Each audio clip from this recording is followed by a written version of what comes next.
Alhamdulillah. Alhamdulillah nahmaduhu wa nasta'inuhu wa nastaghfiruh wa nu'minu bihi wa natawakkalu alayhi wa na'udzu billahi min syururi anfusina wa min sayyiati a'malina.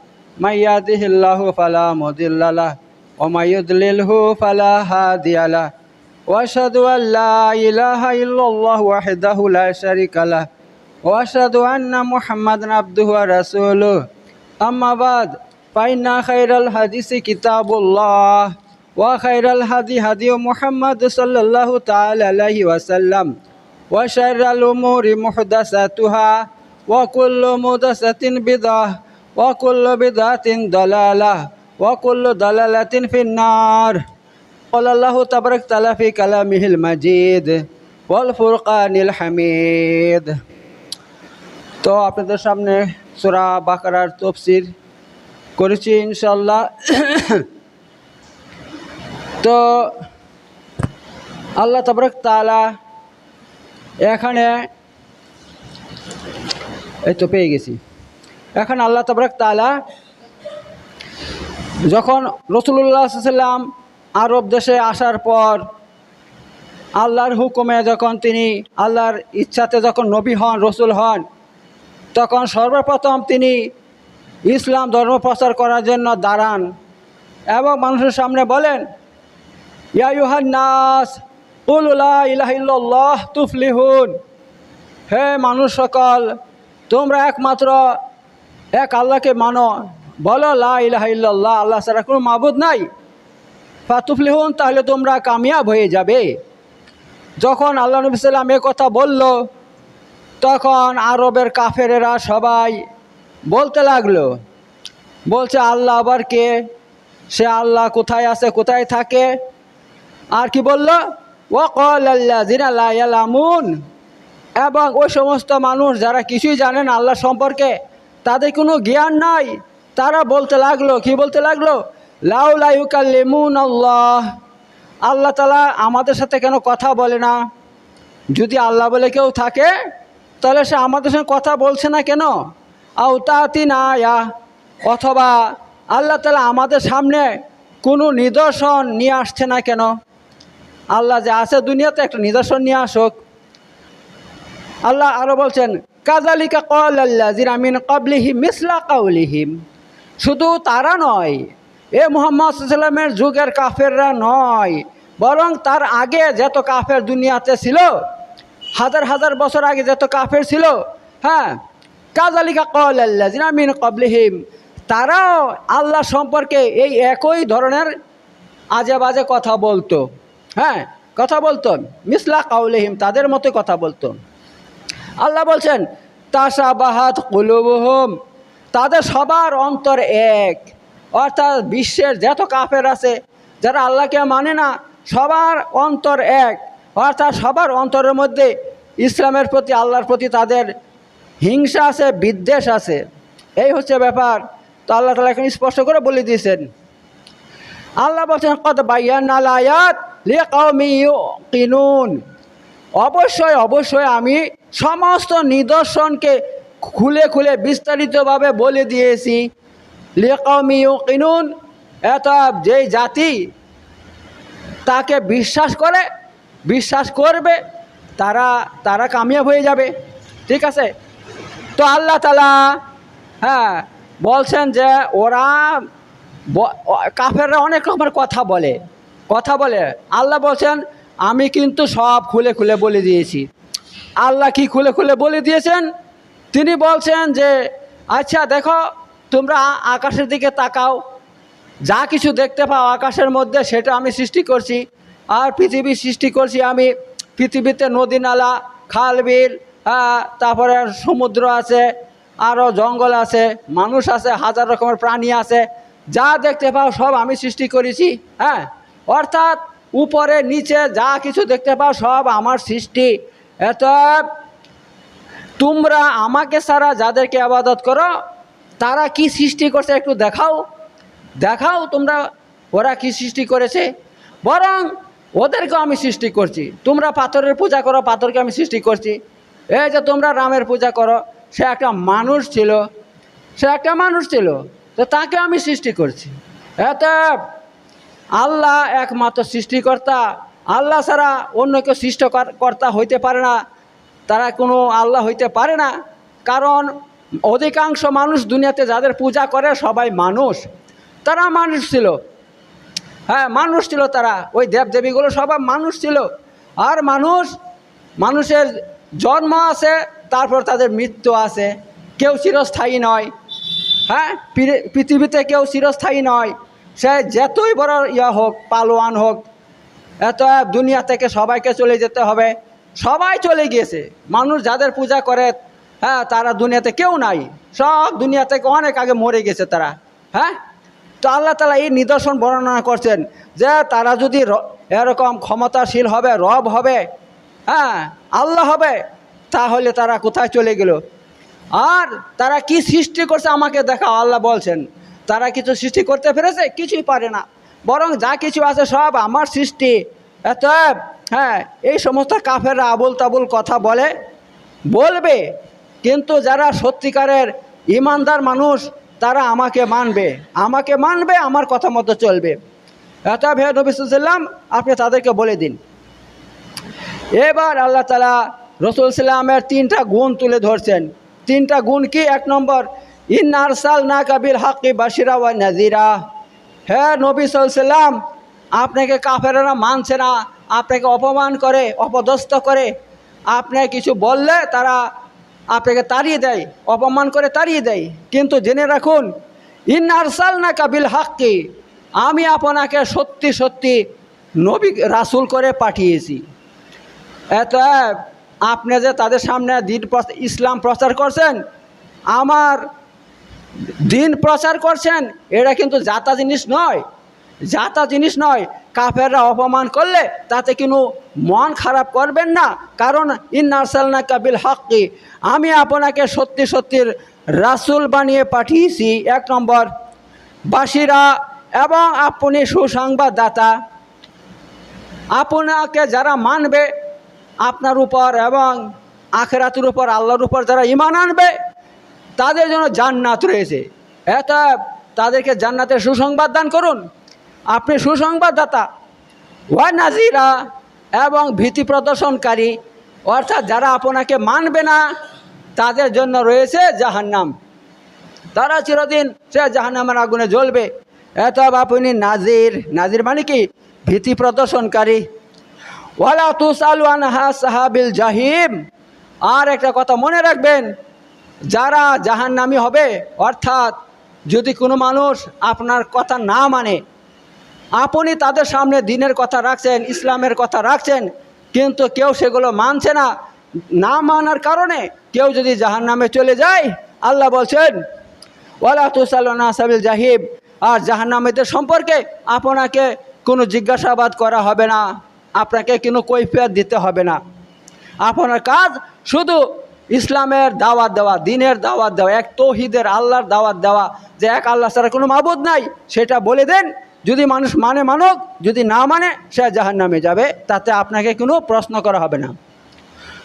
ওয়ালান তারযা আনকাল ইয়াহুদ ওয়ালান নাসারা, আর কখনোই ইহুদ ওয়ালান নাসারা, এবং যারা নাসারা খ্রিস্টান আছে, তারা আপনার উপর রাজি হবে না, খুশি হবে না।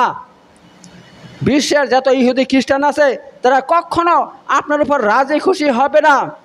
হাত্তা তাত্তাবিয়া মিল্লাতাহুম, যতক্ষণ আপনি তাদের ধর্মকে গ্রহণ না করবেন। আল্লাহ তাআলা স্পষ্ট করে বলে দিয়েছে, বিশ্বের ইহুদি খ্রিস্টানরা আপনার উপর রাজি খুশি হবে না, আপনার উপর অসন্তুষ্ট থাকবে সব সময়, যতক্ষণ তাদের ধর্ম গ্রহণ না করবেন।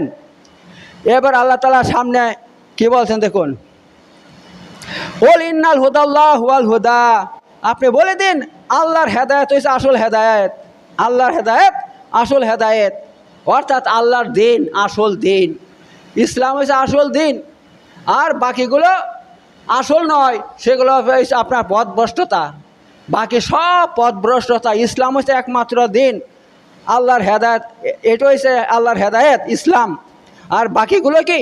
পথভ্রষ্টতা। আল্লাহ তাআলা কি বলছেন, ওয়ালা ইন ইত্তাবাতা হাওয়াহুম বাদাল্লাযী জাআকা মিনাল ইলম।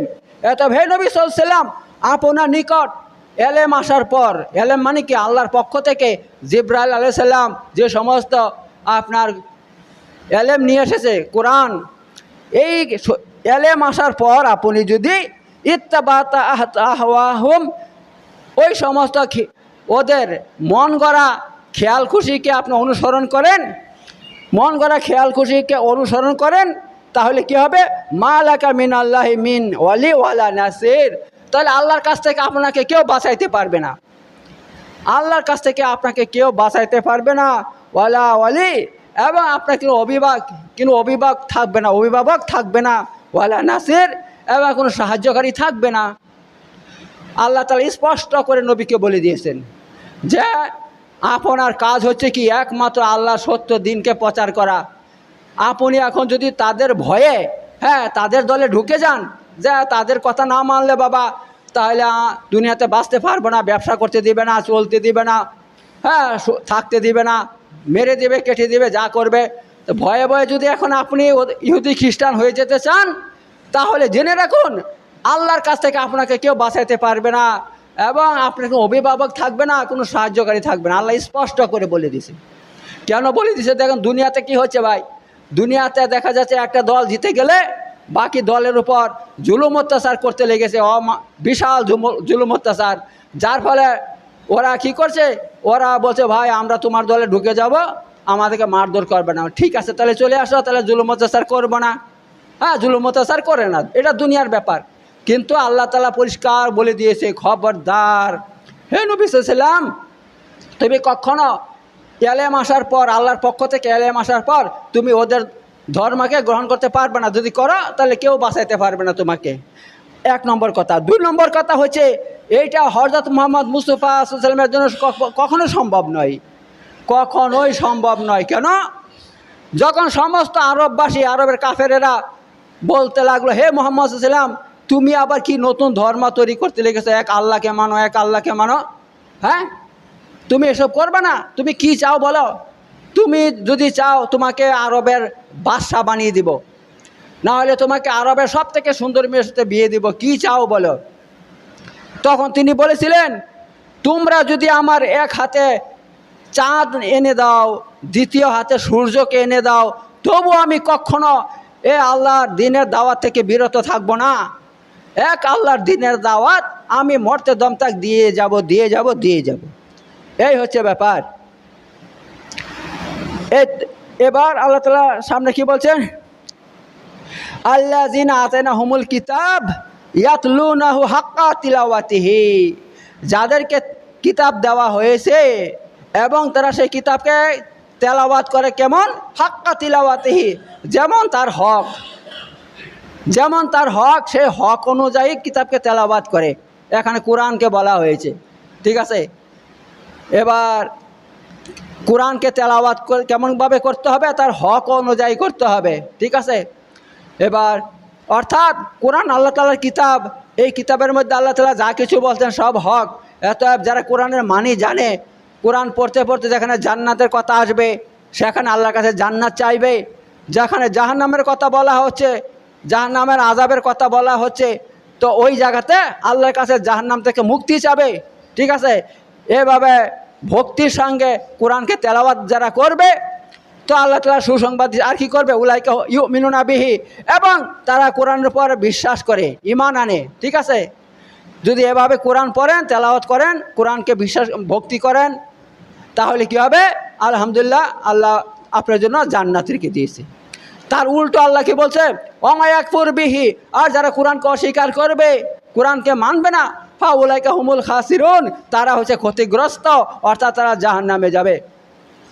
তো কোরআন এমন একটা জিনিস, তাকে ভক্তি করলে, তাকে ভালোবাসলে, তাকে তেলাওয়াত করলে তা আল্লাহ বলছে তাদের জন্য জান্নাত, আর যারা তাকে অস্বীকার করবে, অভক্তি করবে, তো উলাইকা হুমুল খাসিরুন, তারা ক্ষতিগ্রস্ত, অর্থাৎ জাহান্নামে যাবে তারা।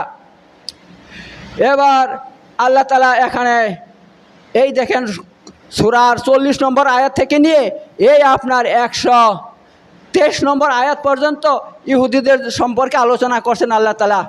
এইবার এই আয়াত শেষ, এই আয়াতের পর ইহুদিদের আলোচনা শেষ হয়ে যাবে। তারপর অন্য আলোচনা আল্লাহ করবেন।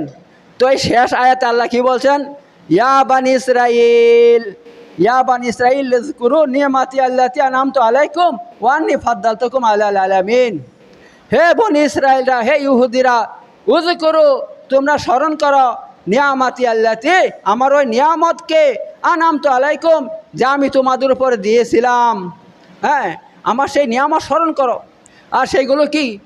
ওই আপনার মুসা আলাইহিস সালামকে দুনিয়াতে পাঠিয়েছিল ইহুদিদেরকে উদ্ধার করার জন্য। হ্যাঁ, কারণ ইহুদিদেরকে ওই আপনার ফেরাউন গোলাম বানিয়ে রেখে দিয়েছিল। তো মুসা এসে তাদেরকে উদ্ধার করে ওদের হাত থেকে, এবং ওই দেশ থেকে তাদেরকে বের করে অন্য দেশে নিয়ে চলে যায়। সেখানে তারা সুখে শান্তিতে থাকে, মান্না সালোয়া নাজিল করে আল্লাহ তারা আরামে খায় দায়। ওই সমস্ত নিয়ামতের কথা আল্লাহ বলছে যে তোমরা আমার সেই নিয়ামতকে স্মরণ করো। আর কি করো? ওয়া আন্নী ফাদ্দালতুকুম আলাল আলামিন, আর আমি তোমাদেরকে দুনিয়ার মধ্যে সবথেকে শ্রেষ্ঠত্ব দান করেছিলাম। কখন? ওই যুগে, এই যুগে নয়, ওই মুসা আলাইহিস সালামের যুগে ইহুদিদেরকে আল্লাহ শ্রেষ্ঠত্ব দান করেছিলেন। আর এই কথা বলে আল্লাহ শেষ করে দিচ্ছেন। আল্লাহ তাআলা কি বলছেন, ওয়াত্তাকু ইয়াওমান, এবং তোমরা ভয় করো ওই দিনকে, লা তাজিজি নাফসুন আন নাফসিন শাইআ, যেই দিন কোনো মানুষের কোনো উপকার আসবে না, কোনো উপকারে আসবে না। অর্থাৎ কিয়ামতের দিনের কথা আল্লাহ তাআলা বলছেন যে ওই দিন কোনো মানুষের কোনো উপকার করতে পারবে না, কোনো উপকার করতে পারবে না। ওয়ালা ইউকবালু মিনহা আদলুন, এবং কারো কাছ থেকে বিনিময় গ্রহণ করা হবে না। বিনিময় বুঝতে পারছেন তো? দুনিয়াতে আপনি যদি জেল জরিমানা হয়ে যায় তাহলে আপনি 50,000 টাকা দিলে আপনি ছাড় পেয়ে যাবেন, একে বিনিময় বলা হয়। আর কিয়ামতের দিন তাও হবে না। আপনি যদি আল্লাহর আযাব থেকে বাঁচতে চান, যদি বলেন আমি এত কোটি টাকা দেবো, এত লাখ টাকা দিব, টাকা পাবেন কোথায় কিয়ামতের দিন? এক নম্বর কথা। আর যদিও টাকা থাকে ওই টাকা কবুল করা হবে না। হ্যাঁ, সেই কথা আল্লাহ বলছেন। আর কি হবে না? ওয়ালা তানফাউহা শাফাতুন, এবং ওই দিন কারো সুপারিশ কবুল করা হবে না। কেউ যদি আপনার জন্য সুপারিশ করে, যা আল্লাহ ওকে ছেড়ে দেন, ওকে ছেড়ে দেন, ওকে জাহান্নাম থেকে বাঁচিয়ে দেন, ওকে জান্নাতে দেন, আল্লাহ বলছে না, তোমার পক্ষে কারো সুপারিশ কবুল করব না আমি। হ্যাঁ, আর কি হবে না? ওয়ালাহুম ইউনসারুন, এবং সেদিন কেউ কাকে সাহায্য করতে পারবে না, কোনো প্রকার সাহায্য করতে পারবে না। অতএব ওই দিনকে ভয় করো। আর তোমরা এখন কি হয়ে যাও? একদম ভালো মানুষ হয়ে যাও। আল্লাহ তাআলা ইহুদিদেরকে বলছেন এই কথা, ঠিক আছে? কারণ ইহুদিরা সব থেকে খারাপ মানুষ দুনিয়ার মধ্যে। এত জুলুম অত্যাচার করে মানুষের উপর, সেই জুলুম অত্যাচারের সীমা নাই। আপনারা দেখুন, আপনার এই প্যালেস্টাইনের দিকে তাকিয়ে কী করছে। এমন দিন নাই যে প্যালেস্টাইনিদেরকে মারছে না, ধরছে না। ওদেরকে ভাই একদম প্যালেস্টাইনিদেরকে গরম পানিতে ওদেরকে ডুবিয়ে দিচ্ছে, গরম পানিতে ডুবিয়ে দিচ্ছে, আর ইলেকট্রিক চেয়ারে বসিয়ে সেক দিচ্ছে। হ্যাঁ, এত এত জুলুম অত্যাচার করছে ভাই, সে বলে শেষ করা যাবে না। এই জন্য এই ইহুদিদেরকে কেউ দেখতে পারে না, ইহুদিদেরকে খ্রিস্টানরা দেখতে পারে না। ওই আপনার হিটলার, জার্মানির হিটলার যখন শাসক ছিল জার্মানিতে, 60,000 ইহুদিদেরকে সে হত্যা করেছিল, 60,000। এবং হিটলার বলেছিল এই ইহুদি জাতি দুনিয়াতে বসবাসের যোগ্য নয়, কারণ তাদের মতন এত বড় ক্ষতিকারক প্রাণী দুনিয়াতে কেউ নাই। তারা এত বড় ক্ষতিকারক, তারা যেখানে বসবাস করবে সেখানে কেউ নিরাপদে থাকবে না। এই জন্য হিটলার বেছে বেছে 60,000 ইহুদিদেরকে হত্যা করেছিল ভাই। সো এই শুধু এখানে শেষ নয়, এই ইহুদিদের এরকম ধ্বংসের অনেক ঘটনা আছে, সেদিকে আমি যাচ্ছি না। তো আল্লাহ তাআলা সেই এখানে ইহুদিদেরকে সেই উপদেশ দিয়ে দিচ্ছে যে তোমরা এত জুলুম অত্যাচার করছো, কিন্তু জেনে রেখো তোমরা কিয়ামতের দিন মুক্তি পাবে না, মুক্তি পাবে না। এত ওই দিন আসার আগে তোমরা ঠিক হয়ে যাও, ঠিক হয়ে যাও। আল্লাহ তাআলা এখন তাদেরকে সেই কথা বলছে। এবার আল্লাহ তাবারক তাআলা শুরু করছেন ইব্রাহিম আলাইহিস সালামের ঘটনা দিয়ে, ঠিক আছে?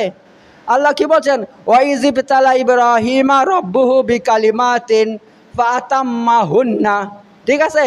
ওয়াইয ইবতালা, এবং যখন, ওয়া মানে এবং, ইজ মানে যখন, ইবতালা মানে পরীক্ষা করেছিল, ইব্রাহিমা ইব্রাহিমকে, কে? রব্বুহু, তার রব আল্লাহ। যখন ইব্রাহিম আলাইহিস সালামকে আল্লাহ তাআলা পরীক্ষা করেছিলেন, হ্যাঁ, বিকালিমাতিন, কিছু কালেমা দিয়ে, তো কী করলেন, ইব্রাহিম কী করলো, সে পরীক্ষায় ফাঁস হইল না ফেল হইলো?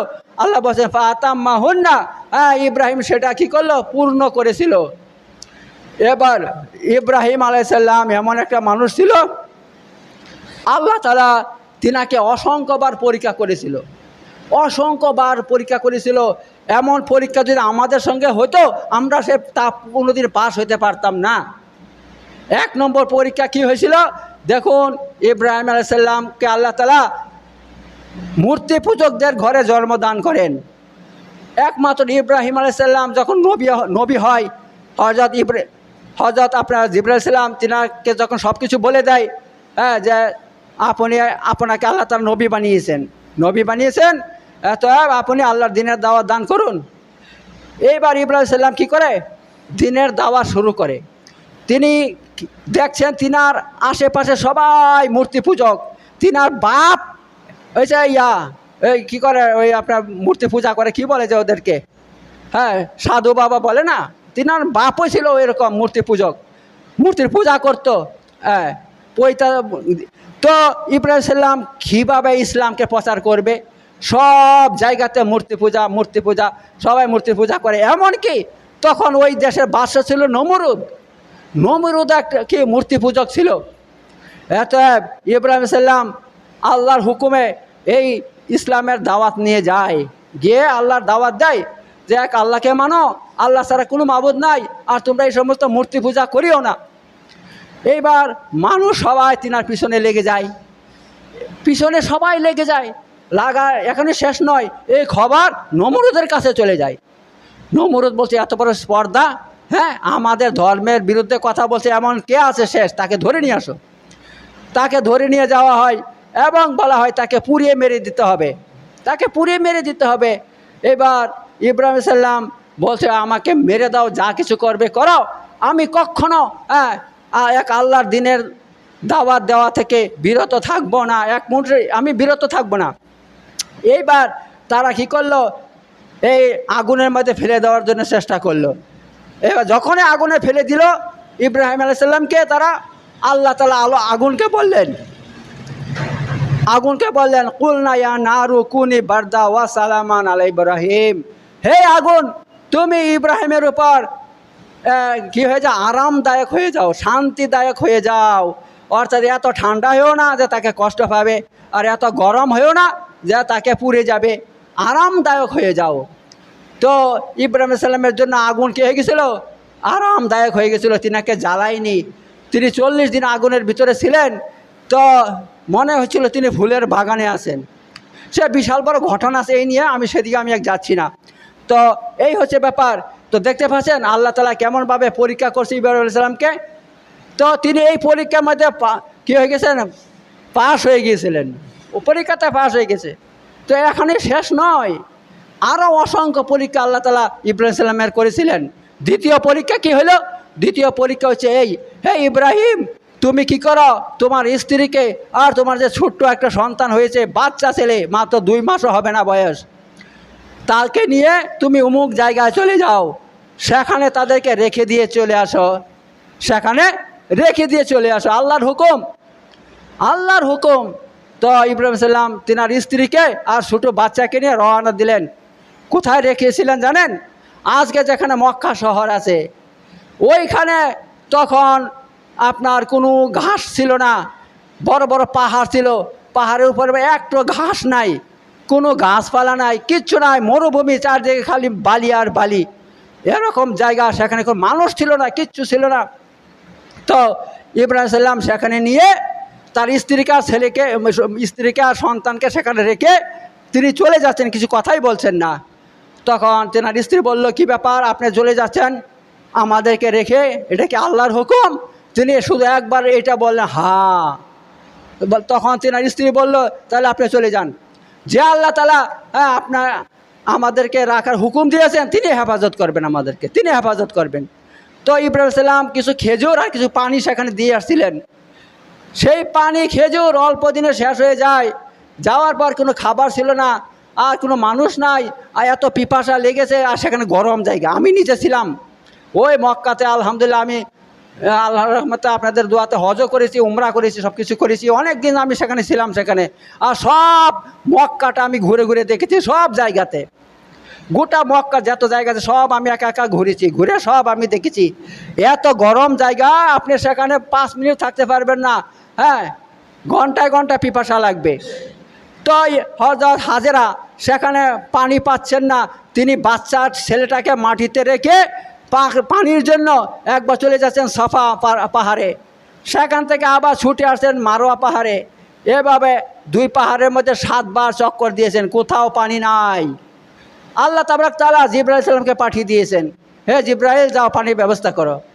জিবরাইল সালাম এসে কি করলেন? হ্যাঁ, এই ছেলেটা, যে ছেলেটাকে শুয়ে দিয়েছিল তার পায়ের কাছে পানির ব্যবস্থা করে দিয়েছেন। নিচে থেকে পানি উঠতে লেগেছে, পানি উঠতে লেগেছে, আর পানি উঠে যাচ্ছে, যাকে বলা বর্তমানে জমজমের কূপ বলা হয়। তো হাজেরা এসে দেখেন সেখানে পানির ব্যবস্থা আছে, তিনি মন ভরে পানি খেলেন এবং সেখান থেকে পানি তখন তো উঠতে লেগেছে, ঠিক আছে। এই পানি দেখে কি হলো, অসংখ্য জন্তু জানোয়ার চলে আসছে, আর অনেক অনেক মানুষ চলে আসছে। তারা সেখানে পানি যেখানে পানি থাকে সেখানে সবাই বসবাস করতে চায়। মানুষ সেখানে বসতি স্থাপন করতে লাগলো, বসবাস করতে লাগলো। এভাবে সেই জায়গাটা একটা নগরই হয়ে গেল, একটা নগর হয়ে গেল, মানুষ বসবাসের জায়গা হয়ে গেল। তো সেখানে ভবিষ্যতে আল্লাহ তাআলা কী করবেন, এই যে বাইতুল্লাহ, আল্লাহর ঘর আছে, তৈরি করবেন ইব্রাহিমের মাধ্যমে। সেই ঘটনা সামনে আসছে, ঠিক আছে।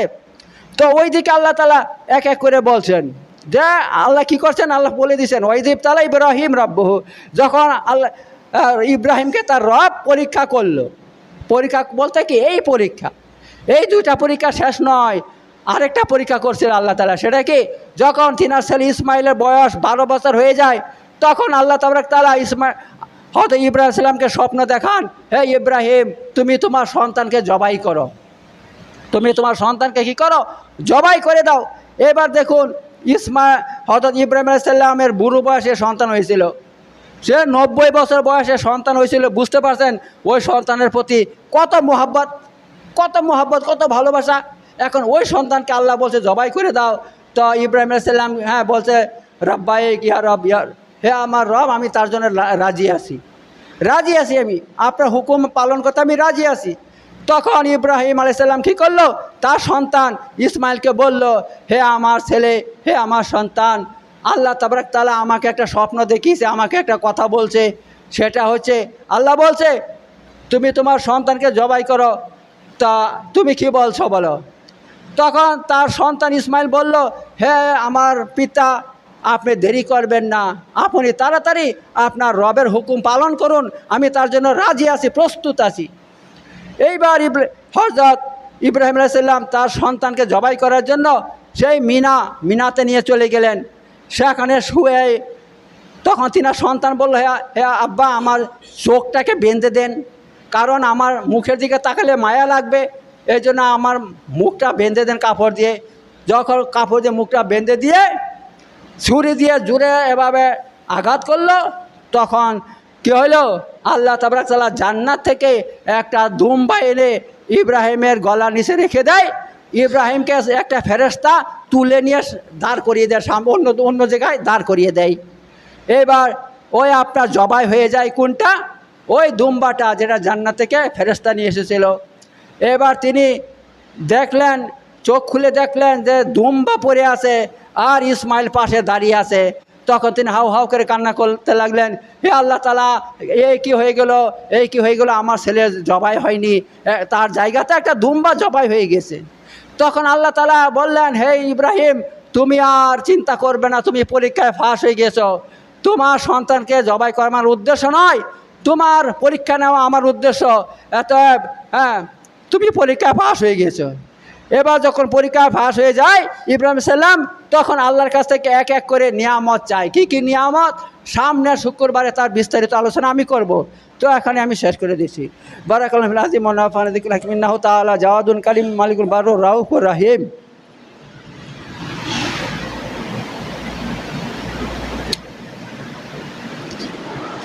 ওয়াখির দাওয়ানা আলহামদুলিল্লাহি রাব্বিল আলামিন।